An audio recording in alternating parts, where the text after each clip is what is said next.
So listening to that and looking at the faces in the room here, I'm sure if we had Joey Ide's engagement meters on all of you, they would all be off the charts. And so it is sad that we have to bring this to a close, but you can see why I love working so much with Andy and the rest of the team at the IDE and the benefits it comes from interacting with all of those people. And I want to sort of maybe close up with one of my favorite stories, which has to do with trying to date when this remarkable set of changes really started happening. And you could pick a lot of different dates, but one iconic game, in addition to Go, is the game of chess.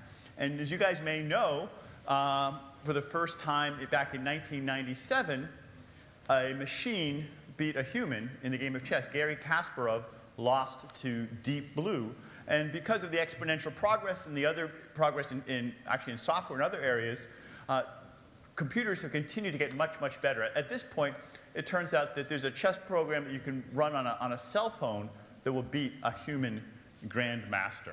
In fact, it got so bad that at one point, Jan Donner, the Dutch grandmaster, was asked, what strategy would you use against a computer chess program? And he looked a little troubled, and then a smile came over his face, and he said, I would bring a hammer. And we've heard about that strategy a little bit, but I think it's not the strategy that we're going to pursue. In fact, I want to take solace from another lesson we learned from computer chess, and that is that today the world chess champion is no longer a computer, nor is it a human.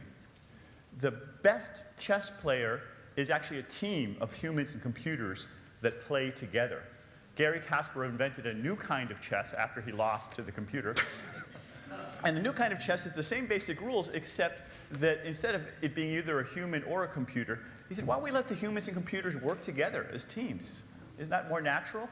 So teams entered together, and what was remarkable was that the winning teams were not necessarily the ones with the most powerful supercomputers or the best chess programs, or even the most powerful grandmasters. The winners tended to be teams of humans and computers that worked together. Sure, good chess players and decent programmers, but they really had this knack for figuring out how to divide up the problem, how to allocate what humans can do well and what machines could do well. And that combination has proven more powerful than just a pure machine or pure human approach. And I think that's an inspirational way to think about how we can use the technologies of the second machine age to do things we never could have done before, and not think of it as a competition either or, but rather cooperate together. And in particular, the reason we created the initiative on the digital economy was to help bring together lots of people, lots of technologies, but especially lots of people. Andy mentioned the people across MIT and the Department of Economics, the Media Lab, CSAIL Computer Science and AI Lab, the Sloan School, of course, and the broader community of people like you.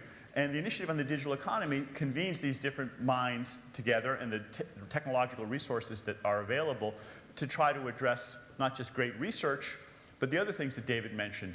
Also, we have a convening function where we bring together people from all over the world at our annual conference and our other events. We have an educational program. We have a prize, in fact, a specific prize around inclusive innovation that we're developing right now to help invent some of those new business models. And we're hoping all of you will be part of that team and contribute to our ability to solve these kind of problems. And more importantly, think of them as opportunities to create a much better, more prosperous, more successful kind of a world. So there are a lot of specific ways you might be able to get involved. Let me just turn it over to Andy. I think you may have some additional closing comments on ways they can get involved, or? Yes, come have a drink with us.